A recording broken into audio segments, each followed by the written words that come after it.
Olá pessoal, bom dia. Aqui é o Gessé Pereira, sou o diretor de empreendedorismo do INCT Midas, gestor de aceleração do projeto Escaleb, né? E atuo hoje como acelerador corporativo e consultor de inovação. E hoje nós vamos falar sobre a transformação da sua pesquisa em negócio. Isso mesmo. Como que você pode tirar, né, a sua pesquisa, o seu projeto dentro da academia e transformá-lo em um negócio, em um produto ou em um serviço, né, para a comunidade. Isso é muito importante, né? Para isso nós temos uma agenda, né, onde vou falar brevemente um pouco sobre mim, sobre a minha formação, explicar o que é o NCT Midas, um passo a passo para transformar sua pesquisa em negócio, algumas dicas finais também e os próximos passos, né? Muito importante. Bom, eu já me apresentei rapidamente, né? Mas só para contextualizar, hoje eu atuo como diretor de empreendedorismo do INCT Midas, então eu trabalho muito com uma interface de aproximação do INCT, né, com o mercado, com a área de empreendedorismo. Além disso, hoje trabalho como gestor de aceleração do Scaleb. O Scaleb é um programa, é, é um projeto, né, parceria com o Senai, FIENG, onde a gente trabalha com o desenvolvimento e crescimento de negócios, né, voltado para a escalabilidade de plantas pilotos, né, então a gente trabalha diretamente com escalonamento. E além disso, eu tenho os meus projetos na área de inovação, né, então eu trabalho muito diretamente com projetos de base tecnológica, né?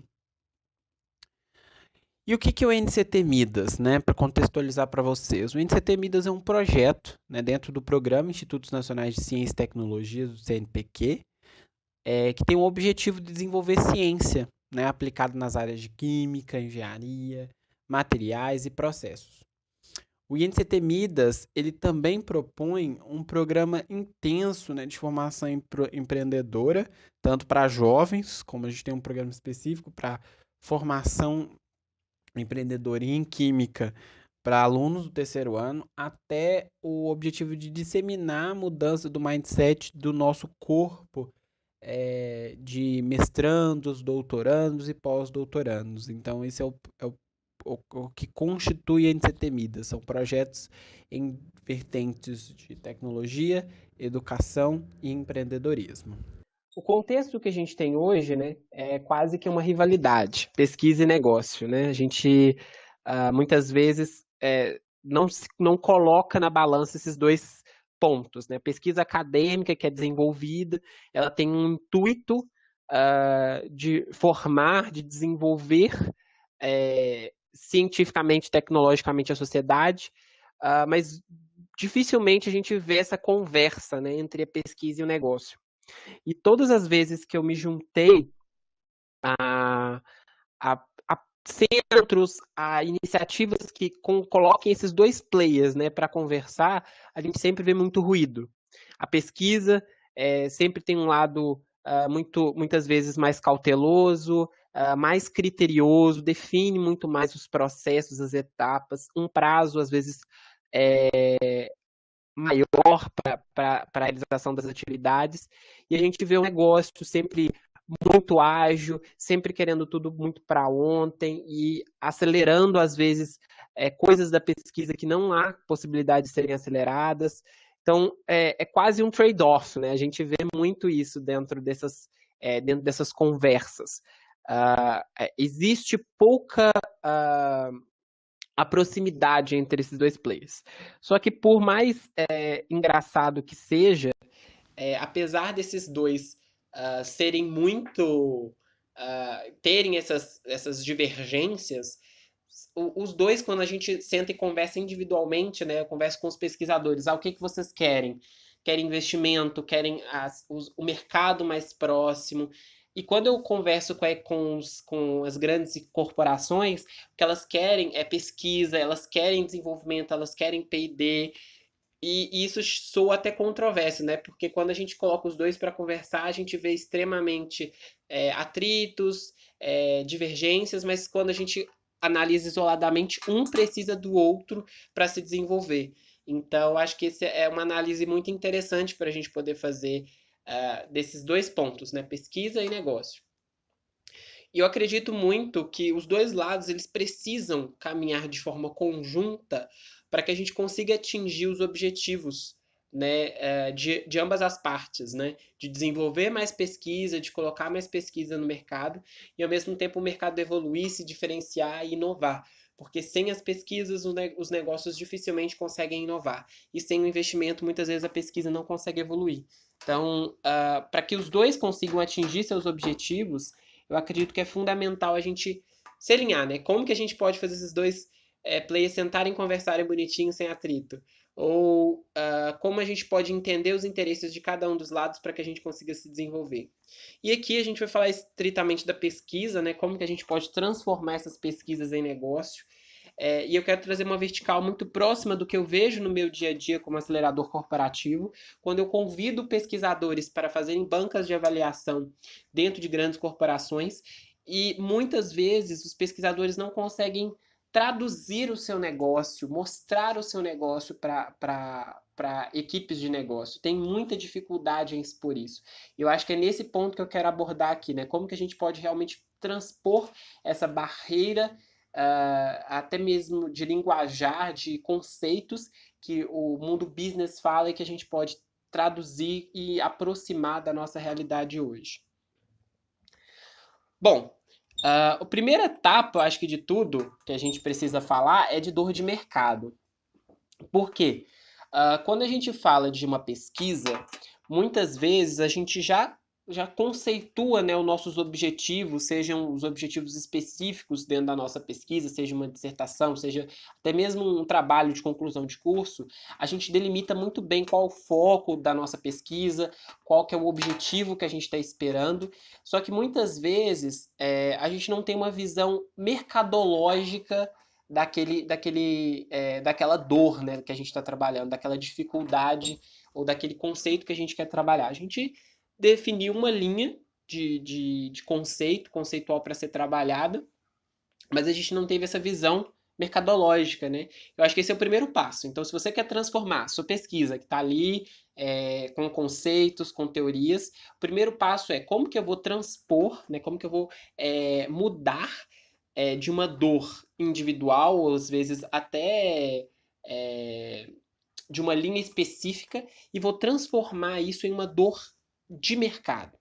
E para isso, eu gosto muito de trabalhar com uma ferramenta que ela se chama Matriz Gucci. O que, que significa isso? A gente vai olhar para a nossa pesquisa e vai entender três pilares principais. Primeiro, qual que é a gravidade, né, dessa dor que a gente está trabalhando, qual a urgência, né, e qual a tendência. O que, que significa isso? Vamos passar um por um. Se a gente pega a nossa pesquisa e analisa criticamente, qual que é a gravidade, né? Qual que é o fator impacto financeiro ou qualquer outro que vai afetar diretamente o mercado? Então, eu dei um exemplo aqui, às vezes até uma brincadeira, né, da dor de dente. Qual que é a gravidade da dor de dente? Ela dói muito, né? Ela tem uma dor alta. E aí, quando a gente for olhar para a nossa pesquisa, a gente tem que fazer exatamente essa análise crítica. A nossa pesquisa, ela realmente tem uma gravidade, né? A gente está realmente resolvendo um problema do mercado e não só de um grupo seleto de pessoas? Quem está sentindo essa dor, né? Depois é a urgência. Qual que é a urgência? E aí eu trouxe para uma contraposição aqui, um contra-exemplo, de uma estante quebrada. A minha estante de livros quebrou. Qual que é mais urgente se eu tenho, por exemplo, um dinheiro só, né? Se eu tenho R$ 100 para consertar a minha estante ou a consertar o meu dente, né? Fazer uma obturação no meu dente. Qual dos dois vai ser o mais urgente? E isso é definido pelas grandes corporações. As grandes corporações, no momento quando elas forem analisar os desafios pelos quais elas estão enfrentando, elas fazem exatamente essa análise. Tá, qual que é a gravidade disso aqui? Qual que é o impacto que eu vou ter dentro do meu portfólio, dentro da minha diversificação de mercado? e faz uma contraposição. Qual que é a urgência disso? Eu tenho outros critérios mais relevantes para serem tratados nesse momento? Se a sua pesquisa ela não está atendendo esses critérios, muitas vezes é preciso a gente remodelar, muitas vezes, o conceito da pesquisa ou abranger mais o conceito da pesquisa do que atingir nichos muito específicos, sem urgência e também sem tendência, né? O que é essa tendência? A tendência é como aquele fator pode ser repetível. Por exemplo, se você não conserta uma cárie, ela pode se transformar em outras cáries, ela pode se transformar num canal. Então, você vê que além dela ser grave, além dela ser urgente, se você não resolve ela, ela pode se repetir várias vezes. Ela tem um padrão de repetição. E isso torna o problema ainda mais grave. Então, esse é o primeiro ponto que eu queria passar para vocês no momento quando a gente for analisar uma pesquisa para o mercado, a gente tem que olhar para a dor do mercado que a gente está resolvendo. E, para olhar para essa dor, a gente tem que fazer uma matriz muito simples de entender gravidade, urgência e tendência. Tranquilo? Se eu estiver falando muito rápido, vocês podem pontuar aí no chat, tá bom? Vamos passar para o segundo tópico, que é a análise do mercado, né? Às vezes, quando eu converso com alguns pesquisadores, existem muitas dúvidas. Ai, meu Deus, eu preciso fazer um plano de negócio, tenho que fazer um plano de viabilidade econômica, e eu freio a pessoa e falo assim, calma, vamos tentar fazer tudo o mais rápido possível para que a gente consiga conceituar rápido, e se a gente entender que não faz sentido evoluir, a gente para. Isso é uma virtude que a gente vê no mercado, né, no mundo dos business, que a gente às vezes tem um pouco de carência na pesquisa, né? A pesquisa, se a gente, à medida que a gente for a, errando, a gente vai aprendendo, né? A gente vai conceituando e transforma isso no final na nossa linha de pesquisa. Só que no mercado, a necessidade da gente errar rápido, para a gente acertar rápido, é muito alta. Então, a gente tem que fazer testes cada vez mais rápidos para que a gente consiga construir algo que faça sentido. Então, a análise do mercado aqui é a gente começar a fazer uma análise muito simples. É assim, se a gente está propondo um produto, ou um serviço, ou uma tecnologia, vamos olhar para o mercado e vamos fazer uma simples matriz de concorrentes, indiretos e indiretos. Indiretos e diretos. É muito simples.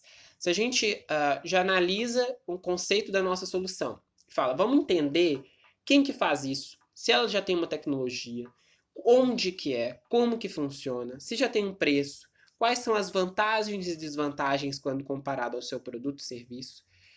Se é um público diferente, por exemplo, a sua pesquisa está focada na mineração, mas você viu que tem uma pesquisa, um produto, um serviço que ela é próxima do que você está querendo propor, só que é para a indústria da construção civil. Tá, então a gente tem um concorrente que a gente chama de concorrente indireto, né? Porque concorrente direto é aquela pessoa que faz o que você faz, né? Que tem o mesmo conceito, a mesma linha da solução que você está querendo propor. Só que existe os concorrentes indiretos, que são aquelas pessoas que não fazem necessariamente o que você faz, mas, entre aspas, briga pelo mesmo dinheiro que você. Esse é o conceito de concorrência. O concorrente é aquele que briga pelo mesmo dinheiro que você vai brigar com a sua solução. Vamos dar um exemplo. Quais são os concorrentes diretos do Uber? Né? Se a gente olhar o Uber, que é uma tecnologia que está muito próxima de todos nós. A gente pode falar de Cabify, a gente pode falar de 99, a gente pode pensar em plataformas, tem o Omo Driver, que também é um aplicativo de mobilidade. Mas se a gente for olhar criticamente para os concorrentes indiretos do Uber, a gente pode pontuar o táxi, a gente pode pontuar o ônibus. Por quê? Porque todas essas soluções, elas são alternativas para o cliente. E eu acho que essa visão, quando a gente está olhando para uma solução, a gente precisa ter. Será que essa minha solução ela pode ser substituída por alguma outra ferramenta por alguma outra solução? E como que a indústria está resolvendo isso hoje, né? Vou dar um exemplo de uma pequena mineradora. A minha formação é na engenharia de minas, né? Então acaba que eu tenho muito exemplo na mineração. Às vezes a gente tem uma visão. Foi desenvolvido, tem uma linha de pesquisa que foi desenvolvido um adsorvente para uma célula de flotação da mineração. E aí, quando foi todo trabalhado uma pesquisa, e quando a gente foi ver como que funciona lá na planta mesmo, a gente via que era totalmente manual, né? A pessoa da operação, ela ficava ligando e desligando para controlar as taxas de adsorção daquela célula. Tô dando um exemplo aqui, até porque eu não posso dar muitas informações, mas eu quero mostrar para vocês que muitas vezes a gente tem um conceito super bonito, bem definido, com uma base teórica muito sólida, mas quando a gente vai olhar no mercado, as pessoas estão resolvendo isso na mão, entendeu? Elas estão fazendo gambiarra para poder resolver o problema dela. E isso, para ela, já é suficiente. Por quê? Quando ela vai olhar naquela matriz lá do Gucci que eu falei para vocês, ela fala assim: ai, sinceramente, esse absorvente é muito caro, eu tô resolvendo do jeito, tá sendo manual aqui mesmo, mas para mim não tá sendo muito grave e nem tá sendo um problema tendencioso para mim. Então não faz sentido hoje eu pagar por essa solução. E aí toda aquela sua teoria, todo aquele seu conceito, ele cai por terra. Por quê? Porque o mercado ele se adaptou de uma forma completamente diferente da proposta e não está disposta a pagar por aquilo. Por quê? Porque não é grave, nem urgente, nem tendencioso. Então, é uma observação que a gente vai ter e a gente só vai descobrir quando a gente analisar o mercado, quando a gente olhar para os nossos concorrentes e quando a gente for conversar diretamente com quem sente aquela dor, né? Com quem está passando por aquele problema. Tá, vamos para uma próxima etapa, e aí eu quero só fazer uma contextualização antes de avançar, que se vocês observarem, as ferramentas, as ideias que eu estou lançando, elas são ideias rápidas. Então, se, por exemplo, você acabou de sair desse bate-papo hoje e quer sentar e fazer sua matriz Gucci, quer fazer sua matriz de gravidade, urgência e tendência, você consegue em uma hora, você consegue olhar pro mercado e falar, olha, a minha pesquisa está nesse nível de gravidade, nesse nível de urgência, nesse nível de tendência. Mas uma hora e meia você consegue olhar para os seus concorrentes de uma maneira rápida, né? Não estou falando uma análise profunda, mas em uma hora e meia você senta, consegue olhar todos os seus concorrentes, fazer uma análise de vantagens, de desvantagens, só para que você veja se faz sentido você evoluir. Então, as práticas que eu estou colocando aqui são práticas ágeis, né? A gente tem que ter essa cultura ágil quando a gente for falar de negócio, para que, de novo, se a gente for errar, a gente erre rápido. E aí a gente vai chegar numa fase que é de modelagem de negócio, né? Que aí fica aquela dúvida. Gessé, eu não sei como que eu vou ganhar dinheiro, não sei quais são as melhores formas de ganhar dinheiro com esse negócio, tem várias ideias diferentes e não chega a um consenso, né? Eu não tenho isso muito delimitado. E eu tenho algumas dicas. Quando a gente fala de modelagem de negócio, existem eu contabilizei mais de 53 tipos de modelos de negócios diferentes. Tem vários. Aqui eu citei alguns. Por exemplo, o All Inclusive é quando a gente faz aquele projeto que está tudo incluso. Por exemplo, você vai passar uma temporada no hotel e está tudo incluso. Não tem nada nenhum. Você recebe massagem, você tem acesso à sauna, hidro, você tem todos os serviços. É um modelo de negócio. Licenciamento. Você licencia a sua plataforma para utilização por 1 ano, 2 anos. Serviços produtizados. São aqueles produtos de prateleira que a gente chama. Por exemplo, a Netflix ela tem um produto de prateleira. Ela fala para você, olha, a assinatura mensal é X por mês. Você compra na prateleira dela se você quer ter 3, 5, 7 acessos. Quando a gente está falando de um negócio, de uma linha de base tecnológica, a gente tem que ter um olhar um pouco diferente para esse conceito de negócio. Por quê? Quem compra muitas vezes essa linha de pesquisa, essas linhas de pesquisa de base tecnológica, não são consumidores finais. Acho que vocês conseguem entender isso quando vocês olham para a pesquisa de vocês, para o conceito de vocês conseguem enxergar que muitas vezes isso vai ser direcionado para grandes indústrias, vai ser para grandes mineradoras, para grandes centros de pesquisa, para grandes áreas de pesquisa e desenvolvimento das grandes corporações. Então, esses modelos de negócio que eu quero falar com vocês aqui é que não é uma ênfase relevante para vocês nesse momento. Quem trabalha com base tecnológica, esse modelo de Canvas aqui, ele é muito utilizado para quem está trabalhando com software, né? É muito utilizado em software. Por quê? Porque a gente sabe exatamente como que vai ser o nosso relacionamento, a gente sabe quais são os canais de marketing que a gente vai utilizar. E quando a gente está falando de pesquisa, isso cai por terra. Por quê? Porque não é dessa forma que essa linha mais industrial tecnológica conversa. É muito importante, quando a gente fala de modelo de negócio, a gente co-construir a forma de ganhar dinheiro junto com o nosso cliente. E para isso, a melhor alternativa, pelo menos a que eu estou vendo, minha opinião pessoal, tá dentro das conexões que eu já fiz com Vale, Gerdau, Jaguar, grandes mineradoras que eu trabalho hoje. Já também tive alguns projetos no INCT Midas, né? A gente tem conexões muito fortes com a Petrobras.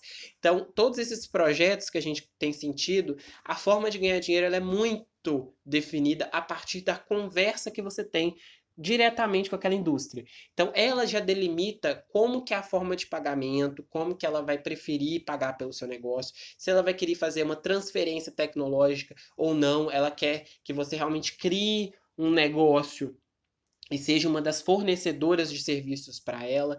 Então, a minha sugestão aqui, quando a gente for olhar de modelo de negócio para pesquisa, é tomar bastante cuidado com essas ferramentas que são utilizadas para software, que elas não vão enquadrar muito bem para a base tecnológica. A gente tem que tomar esse cuidado. Então, a minha sugestão é, quando a gente for falar, e a gente vai falar um pouco mais para frente sobre testes de conceito, a gente ter esse olhar crítico para esses modelos de negócio. E aí vem uma equipe multidisciplinar.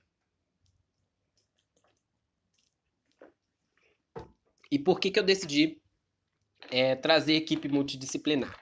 Ontem nós estava numa reunião com a Gerdau, a gente estava falando sobre selecionando algumas corporações, enfim, para projetos de inovação aberta. E uma das ponderações que várias vezes a equipe da mineradora ressaltou foi a equipe. E eu achei isso muito interessante, né? Quando a gente traz esse conceito de como que é o background dessas pesquisas, desses pesquisadores, o que eles já desenvolveram, qual que é o conceito por trás desse negócio. E isso é muito interessante, porque realmente é um ponto que é altamente considerável. Quando a gente foi analisar alguns negócios, muitas vezes os negócios não tinham tanto fit com a proposta da solução que a gente estava procurando. Mas pelo background dos pesquisadores, por a gente entender que eles eram capazes de implementar aquela solução, a gente conseguia dar um voto, né, de confiança quase, né, naquela determinada solução, por entender que a capacidade técnica de implementação. E não só de técnica, mas também de negócios. E aí eu trouxe aqui para vocês um pouco dessa questão de skills e organização. Primeiro, quando a gente fala de skills, a gente tem uma skill obrigatória dentro dessa questão de novo, transformando a sua pesquisa em negócio, quais são as skills que a gente considera highlights, assim, né? Que a gente considera pontos chaves de terem dentro do seu contexto, dentro do seu negócio. Um deles é vendas, né? Tem que ter um perfil um pouco mais business, um pouco mais que vai conseguir compreender e negociar. Né? Eu não estou falando assim, já sei, eu preciso contratar alguém de vendas. Não.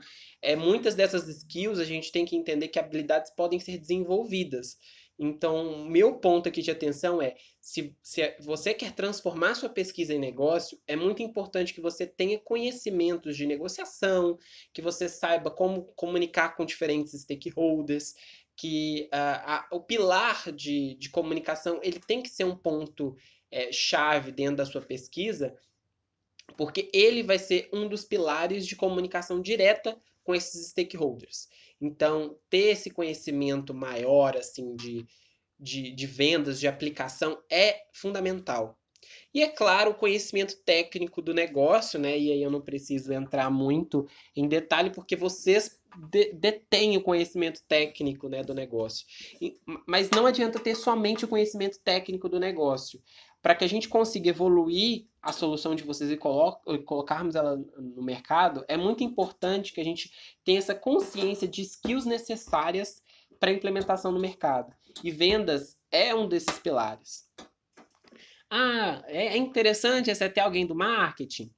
Olha, é uma skill desejável. Se alguém consegue se comunicar melhor, tem perfil de estratégias de comunicação mais efetivas, é uma pessoa do marketing, é interessante, mas não é algo obrigatório, algo que tem que ser implementado. Eu vejo muitos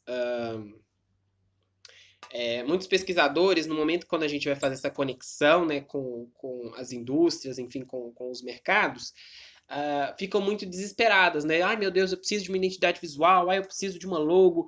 E aí eu falo assim, gente, vamos contextualizar aqui. O que eles estão procurando é alguém que saiba comunicar com eles para que consiga entender as demandas, então um pilar de vendas, e alguém que tenha conhecimento técnico para conseguir aplicar o que eles estão querendo resolver. Essa questão de ter uma logo bonita, ter uma identidade, isso é relevante? Sim, mas não é o estágio que a gente precisa focar quando a gente está falando de pesquisa para negócio. Existem outros pilares que são mais relevantes nesse momento e que são necessários para que essa conexão aconteça. Né? A gente está falando do momento inicial de transição entre uma pesquisa e um negócio. E também ficam e aí sempre vem aquela outra dúvida, né? Ah, já sei, eu preciso de um site, porque não tem uma forma de. Aí eu, de novo, vamos, calma. Existem formas alternativas da gente colocar a solução de vocês no mercado. E a tecnologia, a menos que o seu negócio seja tecnológico, né? A menos que você trabalhe diretamente com software, se o coração, né, o core business, não tiver alinhado com tecnologia mesmo, software, o conhecimento nessa área não é extremamente obrigatório. Ele é um conhecimento desejável, né? Diferente de quando a gente está falando de startups, né? Quando a gente está falando de software, ter alguém de tecnologia é fundamental, né? Porque a gente está falando de desenvolver plataformas, aplicativos, mas quando a gente está falando de pesquisa de base tecnológica, não é necessariamente esse caso. A tecnologia aqui, ela se torna conhecimento técnico do negócio. Saber, por exemplo, o meu negócio é na área da biotecnologia. Então tem que ter alguém que conheça, tenha um conhecimento técnico do negócio e consiga dar suporte técnico para o desenvolvimento daquela solução. E ao mesmo tempo, que tenha alguém que consiga e tenha essa habilidade mais de negociação, perfil um pouco mais comunicador, para que consiga fazer essa interlocução com esses players. Bom, para a gente ir caminhando assim para uma finalização, né, a gente fala muito sobre estratégias de investimento. Porque, de novo, quando eu converso com alguns pesquisadores da Rede Midas, a gente fica muito, muito amarrado a qualquer estratégia de investimento que venha para a gente realmente aplicar dentro do contexto a nossa solução. E o que vem, quando a gente fala de possibilidades de investimento, a gente fala muito sobre editais de fomento, né? Eu acho que esses editais, eles são, vocês estão familiarizados com esses tipos de editais, mas existem muitas formas diferentes da gente chegar a esses investimentos. E um deles que eu gostaria de ressaltar aqui é um investimento privado, né? Da gente falar, porque querendo ou não, os editais de fomento, quais são os pontos positivos e negativos, né? Muitas vezes, um ponto positivo é a questão do dinheiro sem necessariamente uma associação comercial, né? Você não quer necessariamente monetizar aquele negócio, você está mais investindo no desenvolvimento da pesquisa. Quando a gente fala também, aí talvez um ponto mais negativo, é que o edital ele tem prazos, ele tem prazos que eu quero dizer assim, não são tão recorrentes, né? A gente fica muito à mercê de lançar um edital. Oh, sai o edital, corre e se inscreve. E às vezes isso não é interessante, né? Se você está querendo colocar sua pesquisa no mercado, a agilidade, como eu falei com vocês, é um critério muito importante de ter essa como posso dizer, essa fluidez para o mercado, ela é muito importante. Então, os editais de fomento, geralmente, eles são mais restritos. E aí eu queria trazer duas formas diferentes, né, para a gente trabalhar com a alavancagem da pesquisa para o negócio, que o primeiro deles é a implementação de prova de conceito, tá? Ela é muito, muito utilizada. Eu ressalto aqui a Neo Ventures, que é a organização para a qual eu trabalho, na qual eu sou acelerador corporativo lá. E, assim, posso falar para vocês que a cada semana só essa semana acho que lançaram uns 3 desafios, challenges de inovação aberta. Então a gente tem desafio de inovação de construção, de mineração, vai sair. A gente está com algumas iniciativas aí também em outros pilares de inovação aberta, de grandes indústrias. Então, eu acredito que esse é um pilar muito, muito estratégico que pouca gente conhece, assim. Quando a gente está falando de implementação de prova de conceito, né, de se aproximar com essas grandes corporações, às vezes a gente acha tão distante, né? Nossa, como que eu vou fazer uma conexão? Não sei. Às vezes com, sei lá, uma indústria forte, oxeteno, por exemplo, que é uma indústria da cadeia química. Nossa, às vezes parece tão longe de mim. E essas aceleradoras corporativas, essas iniciativas de aceleração é, mais próxima desses mercados, são grandes facilitadores. E eu acredito que quando a gente pega essa pesquisa e fala, olha, eu quero implementar essa pesquisa aqui, esse conceito, dentro de uma prova de conceito, né? Eu quero levar é, esse, esse, esse projeto para dentro de uma grande indústria. As aceleradoras corporativas, elas fazem essas conexões. E realmente estão em busca, né? Porque eu olho do lado das indústrias também, elas possuem muita dificuldade, elas não sabem onde encontrar essas pesquisas mágicas, digamos assim. Eles falam assim, tá na academia, mas academia aonde, né? Onde que eu vou conseguir encontrar isso, exatamente o problema que eu procuro na minha linha X de montagem lá W, não sei. É muito difícil, né? As duas pontas ficam meio que amarradas e a outra tem uma dificuldade, uma barreira de comunicação muito grande. E essa aceleradora corporativa ela faz esse intermédio de comunicação. Claro que a gente não precisa ficar necessariamente refém desse tipo de iniciativa.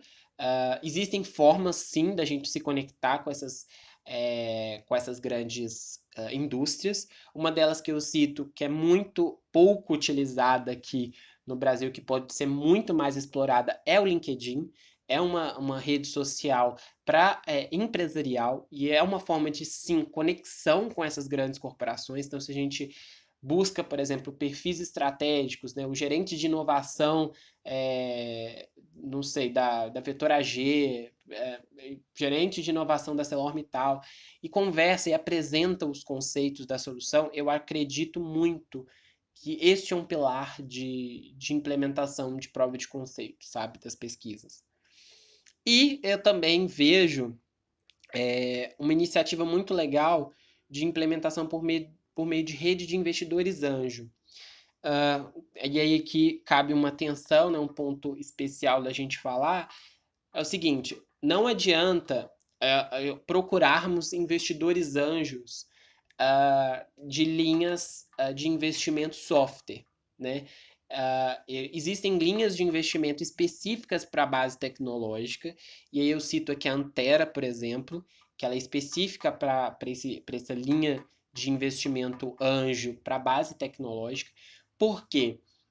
Eu já vi isso acontecer, tá? Eu vejo pesquisadores chegando nesses investidores anjo, e esses investidores anjo querem faturamento elevado em um curto espaço de tempo, e não é assim que funciona em base tecnológica. A gente demora para a implementação de uma prova de conceito, a gente demora a ter resultados concretos da efetividade da nossa solução, e os investidores anjo eles têm uma necessidade urgente de gerar caixa, de mostrar que o negócio está crescendo. Então tem que tomar esse cuidado, tem que fazer essa triagem. Qual rede de investidor anjo faz sentido para o meu negócio e faz sentido para o tipo de negócio que eu estou falando, né? Estou falando de um negócio que ele demora, ele tem suas nuances, mas quando vem o investimento, quando vem o retorno, ele é muito alto. Então, a gente considera isso numa matriz de risco de investimento como um investimento de alto risco.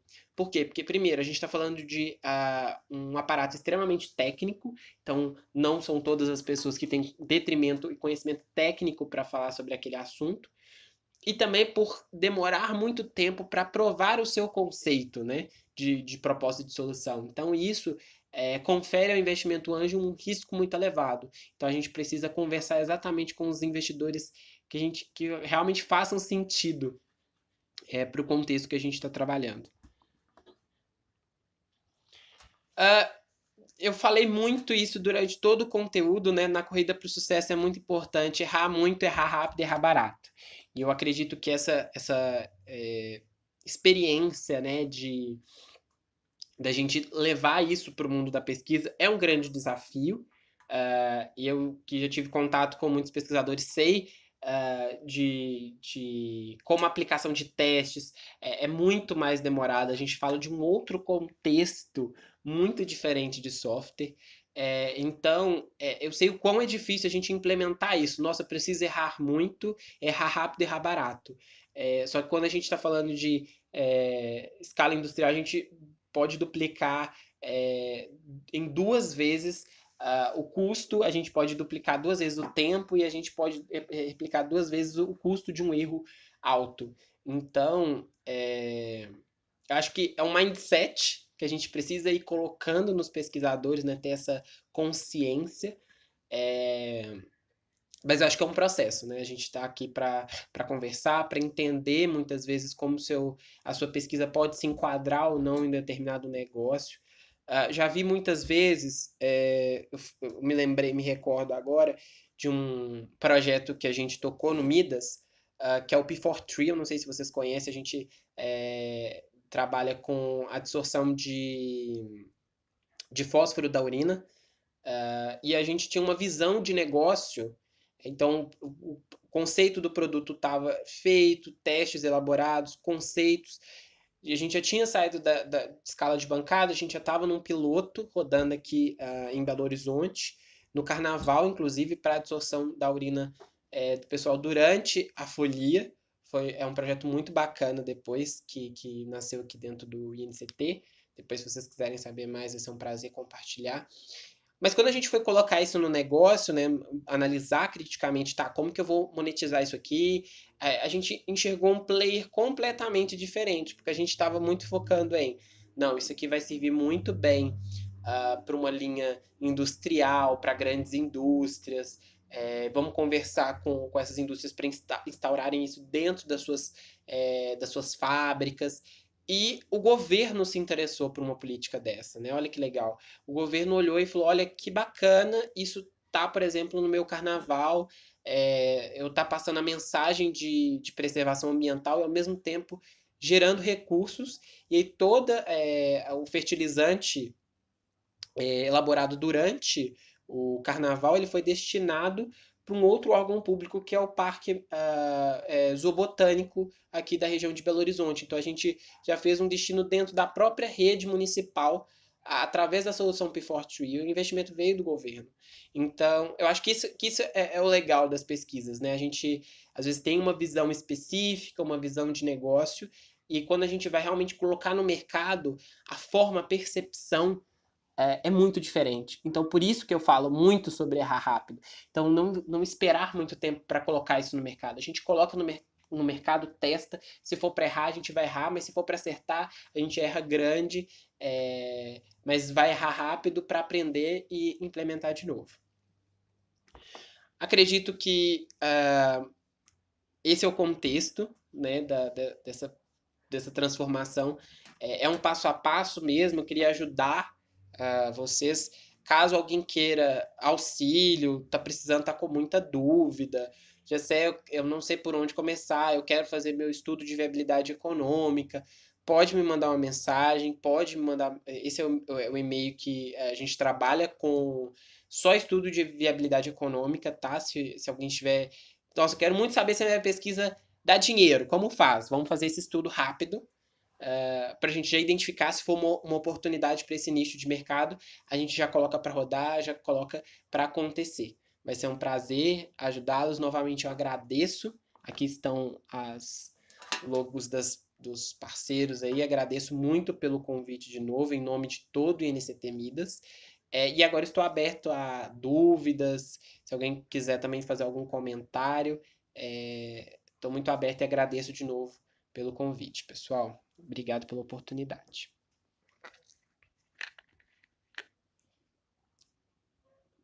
Enquanto alguém acho que está digitando, queria só comentar que depois eu gosto muito de obter pesquisa, satisfação mesmo, entender se o conteúdo fez sentido, se vocês gostaram. Então, depois eu acredito que eu mandei o link para a organização vai mandar uma pesquisa para vocês e vai ser de muita ajuda se vocês puderem responder e auxiliar a melhorar o conteúdo mesmo, né? Ver se fez sentido, se ajudou. Acredito que esse é o objetivo de eu estar aqui com vocês. Claro, vi um comentário aqui para falar um pouco mais sobre a atuação do INCT Midas. Claro, vai ser um prazer falar com você sobre o Midas hoje. Ele nasceu na Universidade Federal de Minas, né, com a atuação do professor Rochel, que, enfim, um visionário, né, trazendo como a principal missão do Midas hoje inspirar professores e alunos, né, por meio dessas experiências empreendedoras e uma visão muito de conectar a universidade com o mercado mesmo, para o desenvolvimento de soluções tecnológicas, tanto ambientais como sociais, para a gente impactar a sociedade. Então, a atuação, né, a gente tem algumas áreas específicas, a gente trabalha com empreendedorismo, com tecnologia, né, então quais são as áreas do Midas hoje? Tratamento de efluentes, rejeitos, mineração e combustíveis. Então, a gente tem pesquisadores do país inteiro, são 31 pesquisadores, literalmente Manaus, a galera do Nordeste presente, galera do Sul, com uma rede mesmo de pesquisadores para se apoiarem na elaboração de artigos. A gente tem 168 artigos publicados, 16 patentes elaboradas, 7 startups, né, tecnologias aceleradas que nasceram aqui do Midas, como eu dei o exemplo do P4Tree, que era uma pesquisa e a gente conseguiu transformar essa pesquisa em um negócio, em uma startup. A Iara também, que é de tratamento de efluentes, que nasceu dentro do Midas. Então, essa é um pouco da atuação do Midas. E tem a vertical ensino. Por quê? Porque a gente fala muito de levar esse ensino da química para dentro da química, não somente da química, né, mas, enfim, do contexto mais tecnológico, mais hard science, posso dizer assim, para o ensino médio, com o objetivo de formar profissionais protagonistas mesmo. Então desculpa, pessoal, então a gente tem essa vertical de levar esse ensino da química e da pesquisa para dentro das escolas. Então a gente também tem esse eixo com os jovens cientistas, que é um programa super legal do Midas. Nós estamos nas redes, tá? Se vocês quiserem depois seguir o INCT Midas, vai ser bem bacana. A gente está no Instagram e eu acredito que isso vai fortalecer bastante assim nossa rede de pesquisadores. Se alguém também tiver interesse em entrar, fazer parte da rede Midas, ser um dos pesquisadores que compõem hoje o Midas, pode falar comigo. Eu não sou a pessoa que faz esse processo, mas eu sei quem faz, então eu posso conectá-los, e eu acredito que isso vai fortalecer bastante a nossa rede, né, do Midas. Pessoal, Daniel comentou, Gessé tem uma pesquisa já escalonável, mas em nível de laboratório. Como seria a implementação da prova de conceito? Seria testar a produção em escala industrial? Olha, Daniel, como que funciona hoje essa implementação da prova de conceito? A gente tem fases de provas de conceito, tá? A gente tem prova de conceito 1, 2 e 3. Depois vai ser um prazer compartilhar com você um material, um livro que a gente elaborou aqui sobre escalonamento de tecnologia. E a gente fala etapa por etapa, como você sai do nível de laboratório e vai para a implementação de prova de conceito.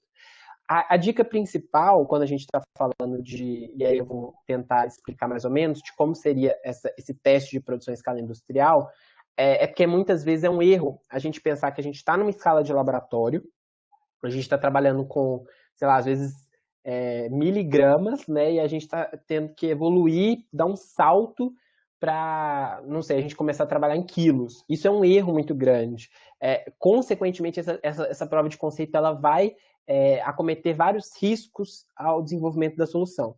Então, a minha dica que eu dou a esse processo é fazer em bateladas de teste. Então, eu vou sair da miligrama, beleza. Aí eu vou fazer testes, eu posso fazer teste dentro do meu próprio laboratório, dependendo da escala dele. Às vezes eu posso sair de miligramas e ir para uma escala de gramas e até mesmo quilos, dentro de um contexto específico. E aí eu vou testar porque a gente, muitas vezes, em laboratório, a gente trabalha com reagentes puros, né, de uma extrema pureza, e aí eu vou começar a comprar itens comercializáveis. Ao invés de eu comprar, por exemplo, não sei, às vezes a gente compra muito... Às vezes, deixa eu ver aqui algum reagente, não sei, vou pensar em um reagente de carbonato de cálcio. A gente compra para fazer alguma reação. Como que é ele na indústria mesmo? Eu vou receber um saco dele, quais são os componentes químicos que estão ali presentes? E aí você vai fazer em escala de nível de laboratório, digamos assim, só que testando com reagentes mercadológicos. Por quê? Porque isso vai influenciar na sua prova de conceito. E você vai, de uma maneira progressiva, testando o conceito da sua pesquisa, sem perder a validade química dela. Então, essa é uma sugestão, tá, Daniel? Não sei se eu respondi bem a sua pergunta, mas a minha sugestão é essa, para a gente poder fazer esse avanço gradual e testando o conceito em teste após teste. E a cada teste desse, defina muito bem quais são as hipóteses. Nessa hipótese aqui, eu quero testar, sei lá, o equilíbrio químico se manteve. Ótimo. Então, esse vai ser o princípio químico da minha hipótese para esse teste. E aí eu testo, faço um teste de produção em escala industrial. Até chegar um momento onde agora realmente faz sentido eu me conectar com uma indústria, porque eu já estou trabalhando numa escala maior, com reagentes que eles já usam muitas vezes lá, e aí é só fazer uma adaptação de quantidade. Essa é uma dica importante aí para a gente tomar esse cuidado. E eu vou mandar o link para vocês aqui desse material, que é muito bacana de ser compartilhado. Alguém tem mais alguma pergunta, pessoal? Eu mandei o link aí, o Scalab, ele faz parte da Rede Midas, tá? O Scalab hoje é um centro de escalonamento de tecnologia, no qual eu comentei com vocês que a gente vai rodar um programa. Inclusive, Daniel, depois, se você quiser conversar, acredito que faça muito sentido a sua pesquisa entrar no edital, tá? Que a gente vai desenvolver uma POC, a gente vai até investir em um conceito só para transformar essa pesquisa em nível de laboratório em prova de conceito. A gente vai investir em uma só, talvez faça sentido para a sua entrar, dá uma olhada no Scalab lá, e aí tem um e-book gratuito lá, que é um e-book completo sobre escalonamento de tecnologia, acho que pode te ajudar bastante. Aí o livro é pelo esse link aí do Scalab. Heloísa, também mandei para você o link do Scalab, vocês vão conseguir achar, receber o e-book de vocês, tá bom? Pessoal, então acho que não temos mais perguntas, né? Vou encerrar aqui, deixo de novo os meus contatos aqui, se alguém quiser entrar em contato, seja pelo WhatsApp, pelo e-mail, pelo LinkedIn, vamos nos conectar lá. Agradeço de novo e peço que respondam, por gentileza, a pesquisa de satisfação vai nos ajudar muito nessa concepção, nesse conceito aí desse conteúdo. Agradeço de novo, professora Cintia, equipe, e estou à disposição. Pessoal, um abraço e tchau, tchau para vocês.